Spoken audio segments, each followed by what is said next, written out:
Welcome to the show, everybody. My name is Mark Farzetta. This is the Farzy Show presented by MyBookie, mybookie.ag. It's wonderful to have you along for the ride on this fine Wednesday morning. Oh, my goodness gracious. You know, when we were going through the Phillies season, we were talking about all the things that could have saved the Phillies season. Brandon Marsh's catch in Seattle, Kyle Schwarber's grand salami, and all the different things that could have saved the season. My favorite was the infield lip of the grass at Kauffman Stadium, that little hop that went to Bryson Stein, I believe it was. All these different things saved the season. Well, I'm going to go ahead and move that on to the Eagles. Nick Sirianni yells at fans. Apparently that saved the season. Bye week is what saved the season, in my opinion. And Kyle Lowry to the 76ers. Kyle Lowry may have saved the season. Kyle Lowry may have saved everything and every ounce of hope we have for a championship with the 76ers. He might have saved all of it by saying, hey guys, let's have a meeting. We're going to have a meeting right now because everything sucks. And the only way we're going to get past a bunch of this stuff is if we air out the grievances. If we have a little happy Festivus moment, an early Festivus moment, and we air the grievances that we have in this locker room. And we'll see. We'll see. And believe me, you guys know I hate the we'll see thing.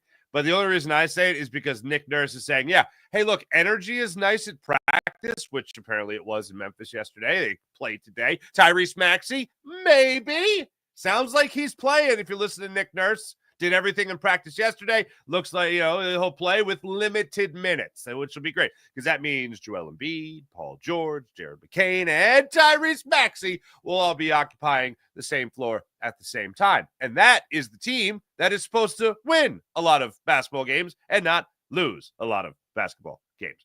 However, to get to the point of playing well and playing at a high level, everyone's got to be on the same page.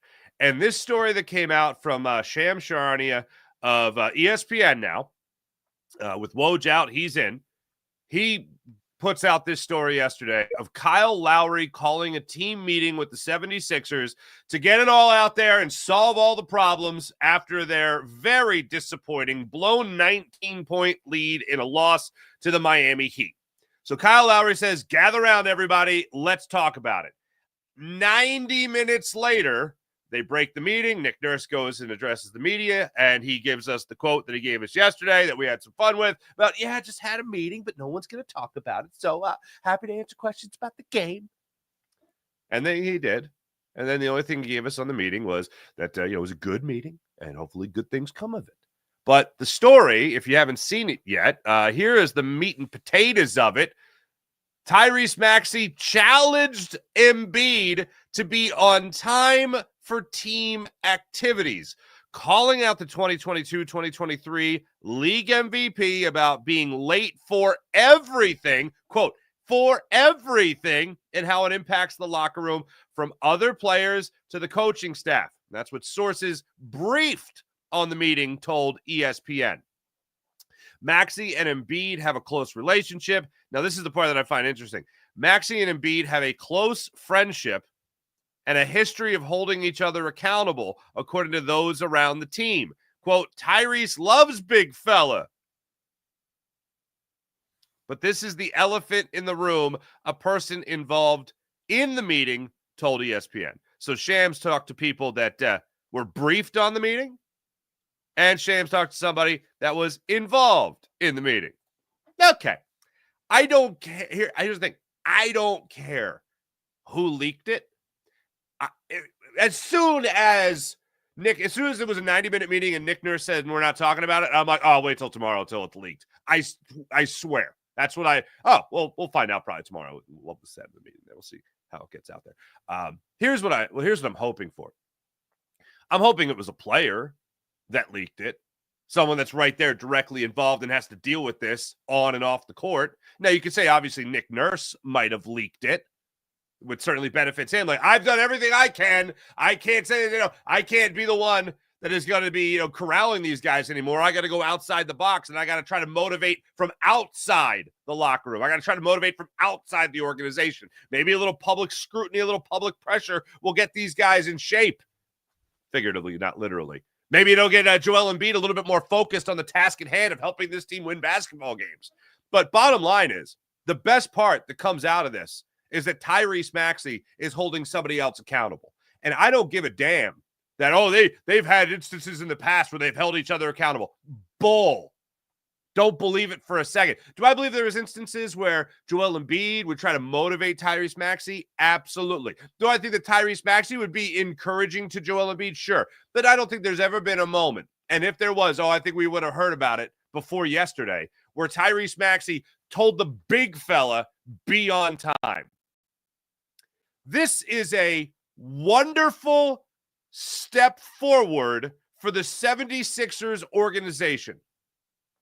And I'm not saying this is the moment where the baton has been passed to Tyrese Maxey and this is now Tyrese Maxey's team and Joel is some, role player by any means. But the Sixers need Tyrese Maxey to be on that same level with Joel Embiid. They need this to be as much of Tyrese Maxey's team as it is Joel Embiid's team. Joel Embiid ain't getting any younger. He ain't getting any healthier. I don't think there's some magic wand going to be waved and totally healthy for the postseason. This organization is going to have to rely on Tyrese Maxey. So I think this story is the single best thing that could happen to a 2-11 76ers basketball team. And I'll go a step further with it. I think this story is the single best thing that could happen to the 76ers organization, period, since the end of the true process era of losing. The only thing that could save the whole Embiid era is this conversation that was had in the locker room. Now, we've talked about this in other instances, all the things off the field that don't really matter. Okay, Nick Sirianni yelling at fans. Seems like I told you at the time, it's probably going to be the moment where everybody rallies around the head coach again, just like they did for the other thing I want to reference, which is the flower power speech. All of a sudden, galvanizes a lot, brings guys together. Well, Joel Embiid being called out by the young fella, we'll call him, Tyrese Maxey, is a huge thing. Because this is either going to be one of two things. And this is why, either way, this is the greatest thing. That's why, either way, this is the greatest thing. This is either going to be the galvanizing moment of the team, and they rally for the rest of the season, and we see the best brand of basketball we have seen from this team since even the Jimmy Butler 76ers that got bounced out, pun intended, on the quadruple doink. It's either going to be the best brand of basketball since then, or this is going to be the changing of the guard from the Joel Embiid-led Sixers to the Tyrese Maxey-led Sixers. This is the line of demarcation. This is the fork in the road for the rest of the tenure for Joel Embiid in Philadelphia. Is he either going to, take up and say, all right, you know what, you're right, I got to focus here. I'm getting called out now. It's national news. People are going to be questioning my effort. And the thing is with Joel Embiid, although I didn't want him to play in the game, Joel Embiid apparently was sick. Apparently wasn't feeling well. He's already not in shape. And he played. He still played. I give him credit for that. But somebody in the organization should be like, not today, man. You're sick. You're not playing today. You're already trying to play yourself into game shape. Tonight's not the night. But he went out there and he at least gave it a go. The stuff where you're being late to team meetings, is this real? Really? You're 2-11. I would think more than any team meeting, more than any words uttered, 2-11 would be the only message that needs to be sent to anyone to get your ass in gear and be on time and be a leader. If Joel Embiid can't be the MVP caliber player that he could be on the court, if he can't be that right now, then he needs to be a phenomenal leader off the court. And not have a hissy fit if Jared McCain throws him a bad pass. Not be late to meetings. Not be late to, what was the quote? Everything. I love that. Being late for everything. Him getting challenged like this is a great line of demarcation. It's the line in the sand here for the 76ers organization and which way they're going to go after this. And look, we're all hoping that it's up, but hope is the world's worst strategy. And I love Nick Nurse's attitude around this whole thing. Nick Nurse's attitude has been, well, yeah, everything, the meeting went well. There was he said yesterday during his media availability, brutally honest. The meeting was brutally honest. Okay. But it doesn't mean anything until the proof is in the pudding. Here's what he knows. Everything that's happened so far has been with the best intentions. It didn't get contentious. It got brutally honest. And this is where the players are going to look at it and go, all right, we can take this one of two ways. We can either crumble and just call this a lost season, and then the Sixers have that gap year that we talked about a year ago. Oh, well, they have the gap year. Let's have a gap year, right? Or everybody rallies around each other. But Nick Nurse knows that you're not going to see the fruit from the labors of the meeting until they actually step forward on the basketball court, which actually happens at 8 o'clock tonight, most likely with Tyrese Maxey in the lineup, though with limited minutes, against the Memphis Grizzlies. 8 o'clock tonight. That's when you're really going to know if what was said actually carries any weight. But the idea of your MVP, your franchise player, in Joel Embiid being late to stuff, oh no, that can't fly right now.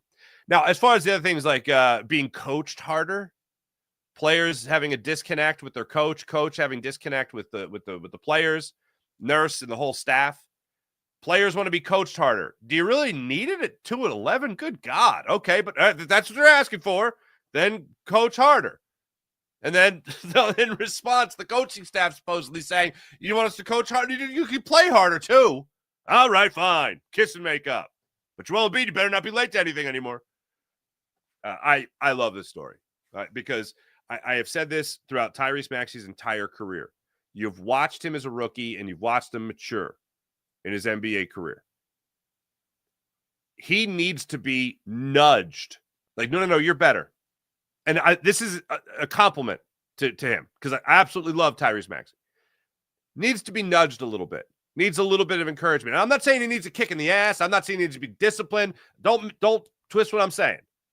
Tyrese Maxey needs a little nudge, little encouragement. Like, hey, you can take it to the basket, like James Harden would tell him when they were together. Even the playoff performance he had against the Hawks, he had an opportunity. People saw what he could do. Oh, we could get a little bit more from him. The following year, the whole Ben Simmons fiasco.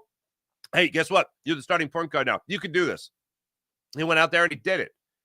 And then Joel Embiid comes back. He kind of goes back into a smaller role for obvious reasons. But he needs to be encouraged. Like, no, you could still be that number 2 guy. You go. James Harden comes in. They encourage him a little bit more. James Harden's out. Tyrese Maxey takes over as the number 2 guy. He proves to the franchise that he could be that number 2 scorer on a championship caliber team. And who knows, maybe with only an 80% Joel Embiid for the whole year, maybe, don't know. Maybe Maxey's the guy that takes over that leading scorer role. Maybe all of a sudden this team does what many other NBA teams do, most of them with the exception of one, where they're a guard-led team? Huh? Because I'll tell you this again. Jared McCain is a lot better than the 76ers anticipated. He's a lot better. They didn't expect him to be this aggressive. They didn't expect him to be this good from the outside. I mean, hell, when it came to the draft, it was him or Dalton Connect pretty much. Dalton Connect just went off last night for like 9 threes and 37 points for the Lakers. But Jared McCain is he's much better of a shooter than myself and many other people anticipated. He's a lot more aggressive than myself and many other people anticipated. And here's the other thing. Brimming with confidence. That little thing I told you about with Tyrese Maxey kind of needing a little nudging to get out of his shell and really put his full talent on display without feeling like he had to be subservient to anybody else on the roster. Jared McCain doesn't have that in him. He doesn't have an ounce of that in him. He says the other night, you want to tell me there's 15 players that are better than me? Okay. Yes, please. I want that confidence, son. Give me that confidence all day. Give me that confidence. But what if the near future for the Sixers is Joel Embiid? Do less. Not show up late more often, but do less as far as when you're on the court. Rebound, get putbacks. You could get 20 points a night just by doing that. And you let Tyrese Maxey, you let Paul George, who's also still here, and Jared McCain run things. It's a small lineup when you talk about Jared McCain and Tyrese Maxey on the floor at the same time. That's a small lineup. But if you're only going to be getting 80% of Joel Embiid, if Joel Embiid's not going to take another huge step forward, or not another, but take a huge step forward this year, then maybe that's the way the Sixers have to transition this. But make no mistake about it, this story is the best thing that happened to the 76ers in a very long time because the line is drawn. Joel Embiid is either going to get his act together this season sooner rather than later and return to that MVP form and take it a lot more seriously and be that leader for the rest of this squad, or they're going to transition to the Tyrese Maxey 76ers. Either way, I'm fine, because whatever puts the Sixers in the best possible position to win for long-term success, kind of like we were promised if you even bought into the process era even a little tiny bit, maybe you finally get that. With guys that are more of the model that the NBA has kind of put out there now. Guard play. Big-time guard play. 2 teams led by centers, and that's the Nuggets, who won championship, who won a championship, I should say, and the Sixers, who haven't made it past the second round of the playoffs. Because it's always something. It's always something. So I'm going to go ahead and cross my fingers that this is going to be the line of demarcation for good. And here's the deal. I don't care if it's Joel Embiid leading the team. I don't even care if it's Tyrese Maxey leading the team. I just want to see this team win. I want to see this team actually give us a good, entertaining season. And it's not just about making it out of the second round anymore either. It's about winning a championship. Show me that this team is somehow magically a step closer to winning a championship. The one in a real enticing fact, though, when it comes to the 76ers, and possibly veering away from more of a Joel Embiid-led team and in the direction of a Tyrese Maxey-led team, is that I never got to question anything with Tyrese Maxey. I never got to question his heart. I never got to question his work ethic, whether or not he wants to play, whether or not he's being timid with an injury. Like, I don't have to question that with him. And in the very, very early goings, I don't have to question that with Jared McCain either. Jared McCain wants to go out there and be the best player. And I'll ride or die with anybody that just wants to go out there and be the best possible player they could be. No distractions, just going out there and playing. As far as Paul George goes, he's still here, by the way. I think he's going to find his way sooner or later. 12 points in the first quarter against the Heat. Great. 6 points the rest of the way. Terrible. Granted, everybody went into the bag, unfortunately, in that game. But I still think he's a pretty damn good player. Look, I'll be watching tonight. I'll be doing the postcast on Locked On Sports Philadelphia, so don't miss that on the Locked On Sports Philadelphia YouTube channel. And I really look forward to talking about a 10-9-8 76ers victory over the Memphis Grizzlies. Maxey, I would assume, would play around 25 minutes. Depends on what Nick Nurse is feeling. Depends on what the doctors tell him. But I'd really love for that 2-11 Sixers squad to turn things around tonight, because it's fun when you watch sports and the team you really like wins. Kind of sucks when they lose consistently. So that's going to go on tonight. Line of demarcation. Line in the sand for the 76ers. Which way they're going to go after this? Be expecting a lot from the big fella after tonight. But congratulations, Sixers fans. I think either way, after this, the sooner or later trajectory is up. Whether it's going to be with Joel Embiid or whether it's going to be with Tyrese Maxey leading the squad, we shall see. One team that is winning and a lot of fun to watch and had a turnaround is your Philadelphia Eagles. A long layoff to Sunday night, which is also why I found it hilarious that Vic Fangio was wearing an NFL on Fox hat during his press conference yesterday. But Vic Fangio was talking yesterday about a number of things. One thing he got into was the rookie wall. I still very much believe in the rookie wall because I've watched Jordan Davis last year or 2 years ago, and I watched Jalen Carter last year. Big old rookie wall, smacking him right in the face. Vic Fangio says he poo-pooed it. He poo-pooed the rookie wall is what he did. And then he also talked about Nolan Smith in a totally different light. Now, if you remember, Nolan Smith coming into this year during preseason play, he had a sack in the Ravens game, I think it was. And he came off the edge, untouched, blown assignment completely, got after the quarterback, brought him down, got the sack. Now, this is the guy that had one sack last year, all right? Nolan Smith, first-round pick who said his shoulder sometimes works, sometimes it doesn't. He had one sack last year. He got a sack in his first preseason game. Trending the right direction, right? Vic Fangio, speaking of poo-pooing things, Vic Fangio, when addressing the media after that sack in his following press conference, said, well, yeah, I mean, he was untouched. I mean, he's going to, but I guess he made the play. It was kind of how he answered the question. Like, yeah, of course he got a sack. Nobody blocked him, and he's kind of fast, and that's his thing, and he was able to use his speed, and he brought down the quarterback. So there you go. He tackled a guy. Congratulations. All right. Want a little bit more from the young fella. So this year, Nolan Smith has shown a little bit in his sack that he had last week against the Commanders. He actually got pushed a little bit, and he got the edge, and he was able to get into the backfield, and he was actually able to get to Jaden Daniels. So this year, he's got 3.5 sacks. He had 1 last year. Now, 3.5 sacks ain't a brag, but you talk about trajectory, and it's at least the right way. Now, is he a game changer? No, but is he showing you some fruits? Yes, he is. Vic Fangio yesterday was asked about Nolan Smith and what he has seen from him this year to show improving for the edge rusher. His trajectory now. Yeah, Nolan's been doing well. Obviously, speed and athleticism is his forte, and which is good. We need that.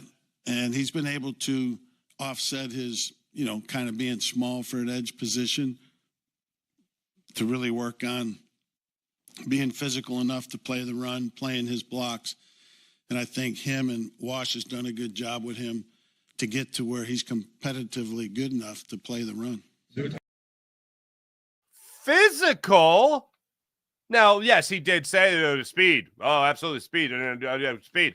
But when he starts talking about the physicality, that was something that was non-existent before Vic Fangio got here. That was something that did not happen last year with Nolan Smith. Now, whether or not it was off-season surgery where he had his shoulder scoped or what have you, whatever it was, I'm seeing a different Nolan Smith this year. And I wrote off Nolan Smith for this year. If I was the Eagles, I was like, yeah, he's not in my immediate plans. He's not going to be somebody I'm banking on. I did not expect him to be. I was concerned about Bryce Huff. I was certainly concerned about Bryce Huff, but I didn't expect him to be on a very similar level to Bryce Huff as far as sacks go on the season. You're talking about Nolan Smith right now, 3.5 sacks on the year. Jalen Carter, 3.5 sacks on the year. You look at Bryce Huff. Now it's not sexy, but 2.5 sacks on the year. It's not sexy because he's not good. But I didn't expect him to be out sacking Bryce Huff. I thought Bryce Huff would at least be winning those one-on-one battles on the edge and in passing situations. I thought he'd still at least get to 8, 9, maybe 10 sacks with the Eagles. Nolan Smith having a sack more than this year, I did not see coming. What a waste of money for Bryce Huff. But anyway, Vic Fangio, very critical. We talked about it earlier in the season. To see him acknowledge the steps forward. See, this is why I love the honesty of Vic Fangio. And it's not egregious. It's not blatant. It's not brutal. It's just straight up honesty. Perfect example is the sack he had in the preseason for Nolan Smith. Yeah, well, he wasn't blocked. But good job making the play. Fair. And then when you're actually listening to him speak positively or acknowledge the positive in a player, it makes it so much more genuine and authentic and carrying a hell of a lot more weight. It carries a hell of a lot more weight because you know that if it wasn't that good, Vic Fangio is going to tell you. The other thing you got into, and I referenced it a second ago, but just this is food for thought for something else. When it comes to the rookie wall, I don't know where you guys are on it. It's one of those things that I don't even believe in it. I just acknowledge it exists. But Vic Fangio has been around the block, and who am I to disagree with him? Except I do on this point. He makes some good points. Rookie wall. Is it a thing, Vic Fangio? Back in the day, you used to hear rookies hitting the rookie wall. I don't think that rookie wall exists anymore because back in the day, you'd have 2-a-days in training camp. And when you got a rookie that you thought would play, you'd practice him a lot. He'd play a lot in preseason games when there was 4. Well, that don't happen anymore. So I don't buy the rookie wall anymore. It's not physical. It might be mental or emotional, but it's not physical anymore, in my opinion. Physical, mental, whatever. I believe in it. Whether you're talking about the wear and tear of a younger body that's used to 13 games, 12 games, whatever you have, and then all of a sudden going to the NFL schedule, especially now at the NFL schedule, one thing Vic leaves out of his argument is that the NFL schedule is now 18 weeks long, 17 games. And yeah, he plays his guys in the preseason. So yeah, I still very much not just believe in the rookie wall, I acknowledge the fact that it exists. Now, on that point, I don't see any slowing down with Jalen Carter. And Jalen Carter's play has changed everything for this defense. Zach Bond has been great. Nakobe Dean has been great. Reed Blankenship has sealed, the 3 games this year? Quenyon Mitchell and Cooper DeJean. Great. Love them. Fantastic. Milton Williams has had a good year, But the MVP of this Eagles defense is Jalen Carter. And the thing I continue to go back to, and the reason I bring it up is because I don't see him hitting some kind of sophomore season wall. That guy has shrugged that off. Vic Fangio yesterday acknowledged Jordan Davis and Jalen Carter just being great on and off the field to make sure that they're maximizing their ability and helping the team the most they possibly can. But Jalen Carter's play, if that starts to go downhill, if he starts to hit some kind of a wall, then I have zero doubt you're going to have some regression overall in this defense. Because one of the things that is on repeat in my brain was shortly after the Tampa Bay Buccaneers loss. And Vic Fangio is addressing the media. And they're talking about all the missed tackles. He was like, yeah, you're going to have missed tackles when guys are running through your defensive line with no problem. If there is a huge lane to run through, then guys aren't going to have great angles on coming up on making tackles. That makes tackling real difficult. But if Jalen Carter, he didn't name Jalen Carter, but he named the defensive line. But if the defensive line, Jalen Carter, is actually winning their battles up front and shrinking those holes that those running backs are running out of, or passing lanes that are opening up for quarterbacks, well, then guess what? If you're shrinking that by one dominant defensive lineman's play, you're helping out everybody, because that makes the job a lot easier for Zach Bond to come up and make tackles. That makes the job a lot easier for Nakobe Dean to make tackles. That makes the job easier for Quenyon Mitchell and now Cooper DeJean. And Cooper DeJean, by the way, after that Buccaneers game, throwing Cooper DeJean into the mix to be ready to play slot corner position, you talk about making an adjustment, a change, whatever. He put in what seems to be a Pro Bowl caliber corner. Oh, who also happens to be a rookie in the slot, playing as the nickel. That's pretty damn good. So seeing the elevated play of Jalen Carter, because we saw a brief moment of it with the Saints, kind of went away there. It did go away there against the Buccaneers. And then ever since the bye week, this team has just gotten right. And Jalen Carter's had a big, big hand in this defense getting right. I also look at just overall, teams really are trying to figure out how to crack this defensive back core. And I'm including Darius Slay in this. Slay. But when I look at Cooper DeJean and I look at Quenyon Mitchell, and then you look at Darius Slay, and then you look across the field at what they're going to be seeing this weekend, Sunday night in prime time on Sunday Night Football against Puka Nacua and Cooper Kupp, have another challenge out there for you, fellas. Another feather in your cap is waiting to be placed by this receiving core and this offensive genius in Sean McVay. You're not playing against a young and experienced quarterback in Matthew Stafford. This is going to be another great challenge. It's not just going to be about one good receiver on the other side. This is two really good wide receivers. And this is a veteran quarterback that can absolutely light it up, and a team that has certainly hit a bit of a stride as of late. Vic Fangio's whole defense could have another statement game on the road in Los Angeles against the Rams. And I think it's all going to start with Jalen Carter winning battles up front. I think it's then going to bounce to the outside when you talk about the play of your cornerbacks against this wide receiving core. And then what you could also see from Nakobe Dean and Zach Ball in the middle. And then who knows? Maybe another game-sealing interception by Reed Blankenship. That'd be nice. Hey, your quarterback was on Good Morning America yesterday. And I don't know, for the offensive side of things here, I don't know if you guys saw it. I'm sure a bunch of you saw a clip. And if you didn't see this particular clip, I'm just going to tell you about it.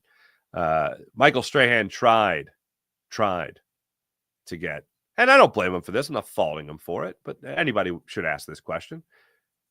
Basically, Super Bowl, Jalen is Super Bowl. And he's like, one game at a time.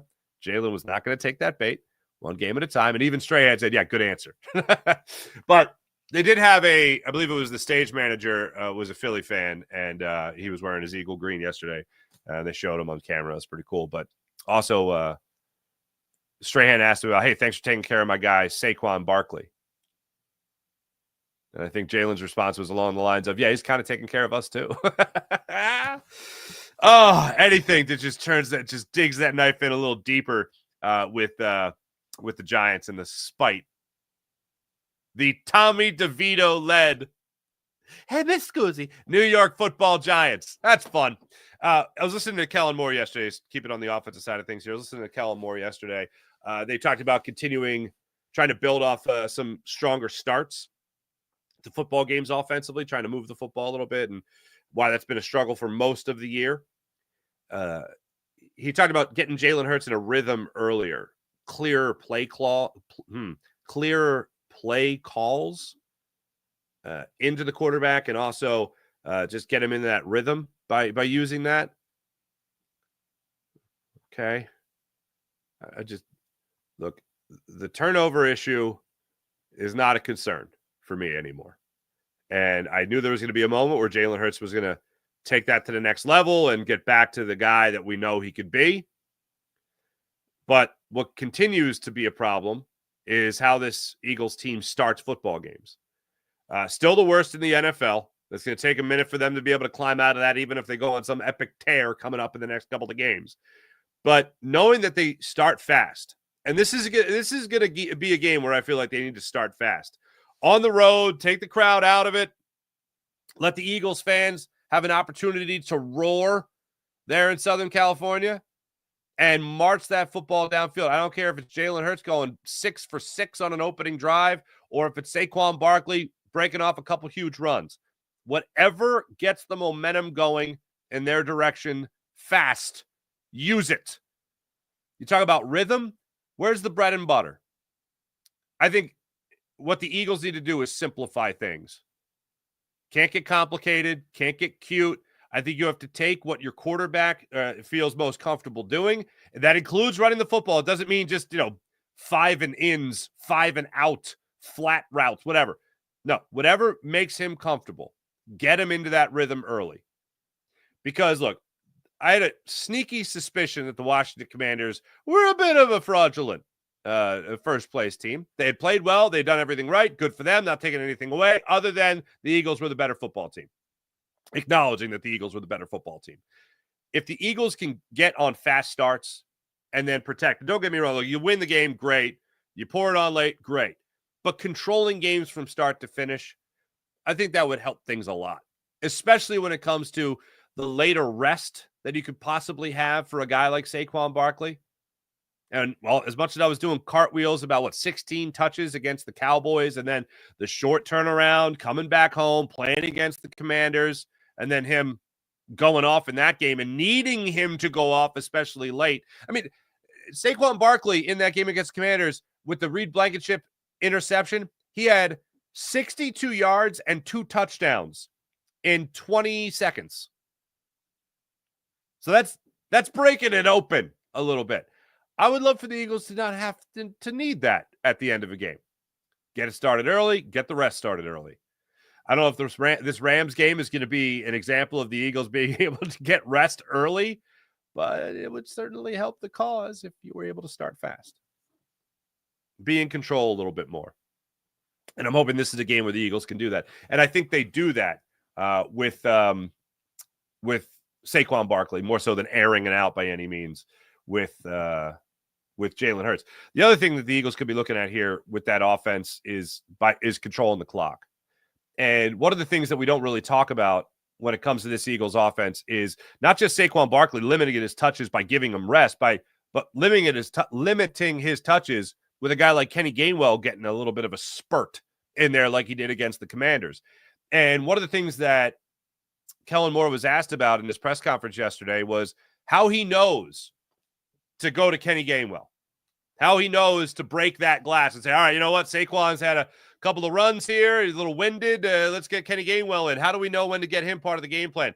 And he credited Coach Jamal 100% when it came to knowing when to get that rotating, when to get a guy like Kenny Gainwell in the game and get him his touches, when Kenny Gainwell's got a 14-yard gain, a 17-yard gain, a 7-yard gain in him, like he did in three consecutive, in the same drive that they had leading up to the tush-push touchdown against the Commanders. Having that depth at the linebacker position, I know people almost scoff at Kenny Gainwell. He's a good running back. He's not some scrub. He's a good running back. He can make people miss. He can run with a little bit of power. He's in no way, shape, or form on the same level of Saquon Barkley. Let me just get that out of the way. But when it comes to, hey, Saquon needs a breather here, man. They have a great job. They do a great job. They have a great sense of knowing when to get Gainwell some touches. Now, when I see him maybe one too many times, I'm like, okay, Saquon, catch your breath yet? But he's in no way a scrub. And I think he helped us solidify that against the Commanders.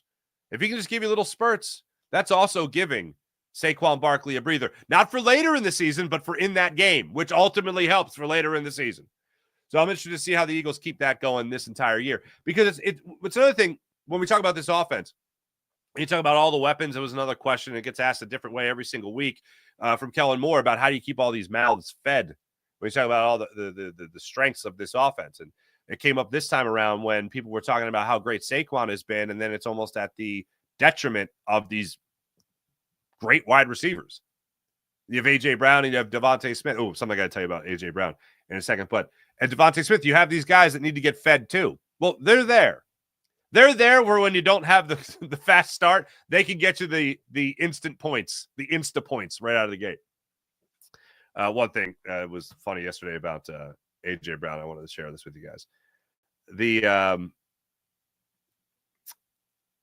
was dropping my wife and I were dropping our son off at school, daycare, whatever, yesterday. And Leo's a bit of a clinger, that kid. Jeez. And my wife's put him in his room. And I'm perusing the artwork the kids have on the wall right outside the classroom. And I saw that this one kid was like, oh, I'm a superhero. My name is, and it was Superman. There was a kid dressed as Superman. I was like, oh, that's cute. And then it was a kid in an Eagles jersey. And I was like, oh, what's this? And it said, I am a superhero. My name is A.J. Brown. And I was like, that right there is great parenting. That right there is. And I looked at the other ones. The only ones. It wasn't my kid. It was a different class, so my kid hasn't done it yet. But Leo would probably be a dinosaur. That probably would be what his deal is. Oh, by the way, also watched Princess Bride yesterday for the first time with the kids. Big hit. Big hit. Loved it. Big day in the Farzetta household watching Princess Bride. One of the most fantastic movies ever created by man. Fantastic. Anyway, A.J. Brown's a superhero in case you guys need it. Per sources, a kid in my kid's school. There you go. So, yeah, let's hope for that fast start, and let's hope for that ball continuing to get spread around there by the Philadelphia Eagles. So love all that. Then Nolan Smith, Jalen Carter, Jordan Davis, all that good stuff. Oh, and Joel Embiid got challenged. Good times. In case you didn't see the news and notes from yesterday, Joe Douglas, former assistant to the general manager here in Philadelphia when the Eagles won the Super Bowl after a long time in Baltimore, came to Philly, helped the Eagles win a Super Bowl, and then went to the New York Jets, and the New York Jets New York jetted, and now they jettison him out after 5+ seasons. So you bring in Aaron Rodgers, and then a match gets lit and no wins are accumulated. Good times. The New York Jets, ladies and gentlemen. The New York Jets. Let me tell you about the Game Time app. Download the Game Time app to your phone, create an account, use promo code Farzy, and get $20 off your first purchase on the Game Time app. Want to go to a game? Want to go to a concert? Want to go to a comedy show? Game Time app has you covered. They have last-minute ticket deals, flash ticket deals. They even have ticket deals for an hour after the event starts. Let's say you want to go to a concert or a comedy show or maybe just a little bit of a fix of a sporting event.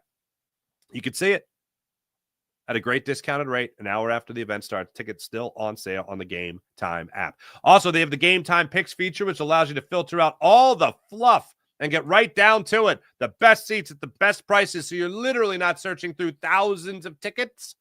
Best seats, best prices when you use the Game Time Picks feature. They also have the amazing Game Time Guarantee. If you find tickets in the same section row for less money elsewhere, the Game Time app will refund your account 110% of the difference. That's the Game Time Guarantee. If you find tickets in the same section and row for less money on another ticketing site, just like that. And also, how about this? The all-in pricing feature.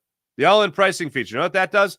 That allows you to make sure you know what you're paying before you check out. So when you go to check out, you don't get that sticker shock and that, whoa, $10 inconvenience fee. What is going on here?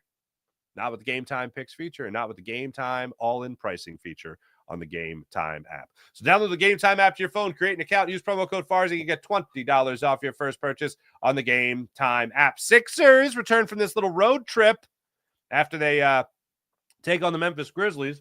They return home for 3 straight games against the Brooklyn Nets, the LA Clippers, and the Houston Rockets. That's a 3-game stretch, just like that.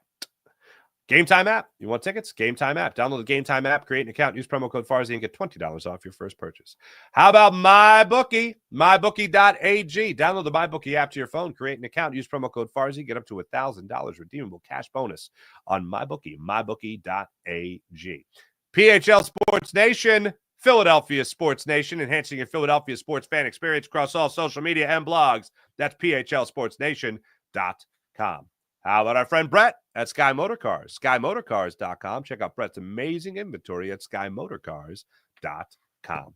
Let's get into the chat check and see how you wonderful people are doing this fine Wednesday morning ahead of the Sixers turning around their season.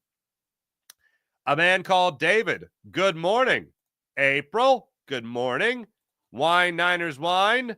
Morning, Farzi and friends. How about a new Sixers rule? Can only talk about them 1 minute per win per show, so the Sixers can only get 2 minutes today. Oh, so it's if they win tonight, I get 3 minutes tomorrow. Gotcha. Okay. I like it. Cupid! Good morning, Sunshines. Good morning to you. The real RMP. Don't trust the process. I believe that there were Hinkyites. And then I think there were realists. And then I think there were haters. All right. The Hinkyites were the blank check, unlimited time for Sam Hinkie to win. Do Hinkyites realize that he would have traded Joel Embiid like 2 years ago? I don't think they realize that. But anyway, and then there was me and my fellow realists, I think, that were like, yeah, you know what? The Sixers have been mediocre for a long time now. I'm willing to break it down to build it back up. Let's do it. I'm tired of, oh, yeah, Andre Iguodala's your best player. Like, no, I'm good. Thanks. All respect in the world to Iggy. He just was never that guy, you know? Still phenomenal player.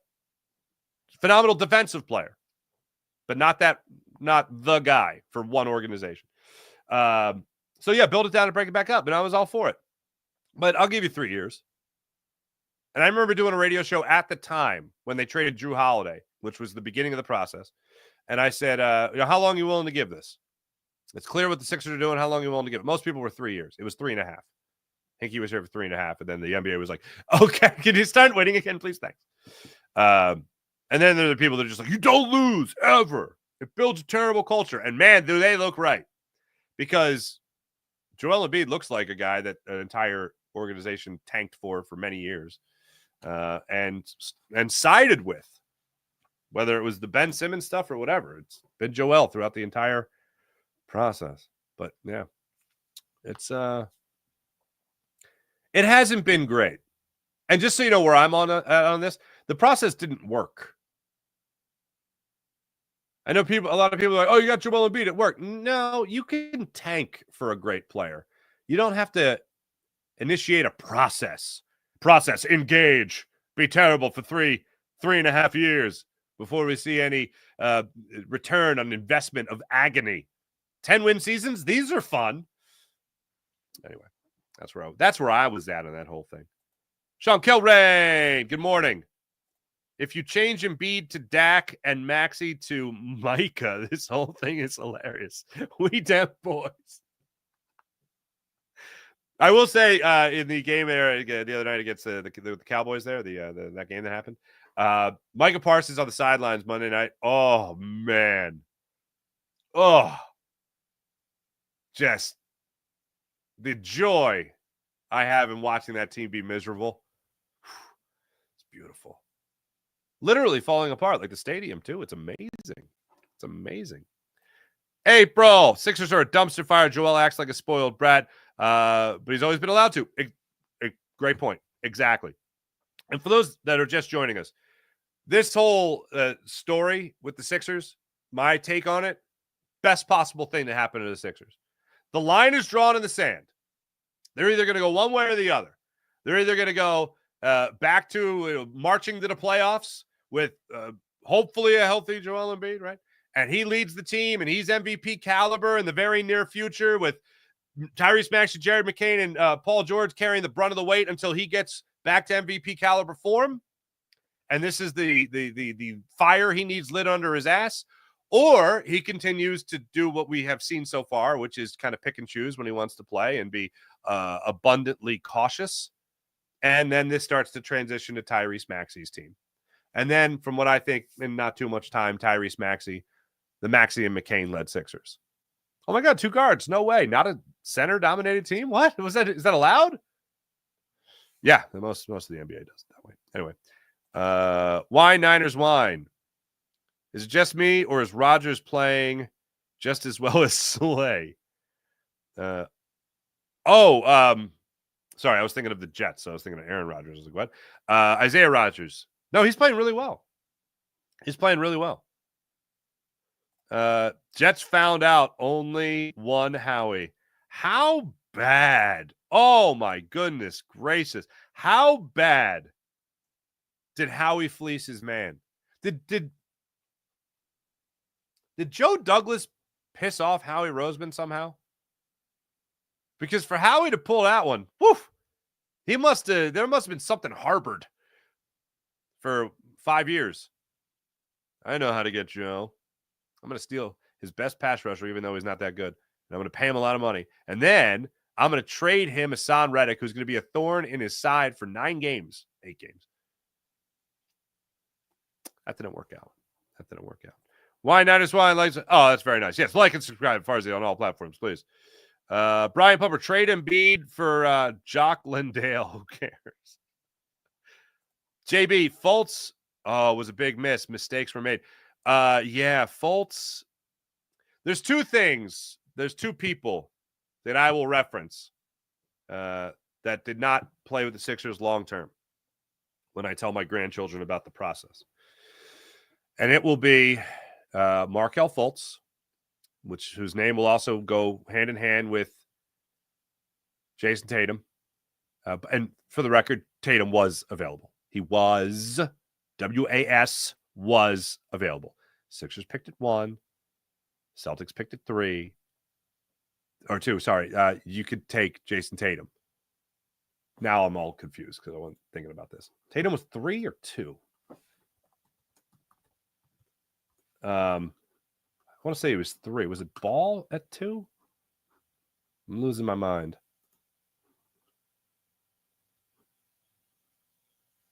Third. He was 3rd. Yeah. Okay. So what the shnikes? Yeah, there's the. Okay, here they are. Okay, yeah. Ball was 2. Okay. So Sixers flipped their picks with the Boston Celtics. No one's agreeing. Oh, yeah, well, I'm only trading you this. You do this. So you're going to put in an agreement. So here's what you need to be right on that argument of Tatum was never available. That would mean that Brian Colangelo would have to be honorable. You're banking on Burnergate boy. You're banking on Burnergate boy Bry to be honorable. Oh no, I won't draft Jason Tatum. No, of course not. So give me the first pick. But then you take Jason Tatum. 1 comes before 3. Anyway.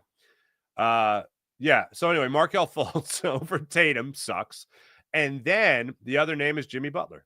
Jimmy Butler was the card in the house of cards that was removed, and it all came tumbling down eventually.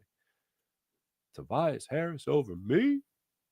And I think the Sixers would have had to definitely fire Brett Brown and most likely move on from Ben Simmons. So it wasn't just Tobias Harris over him. It was, well, I got to keep Ben, and I don't want to fire Brett.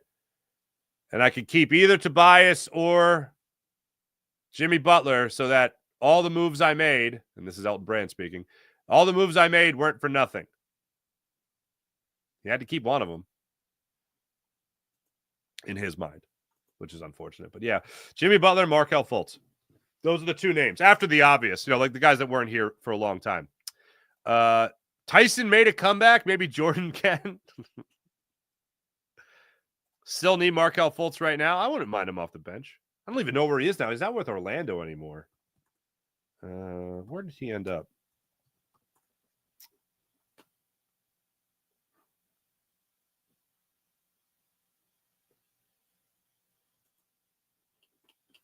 Yeah, he's not.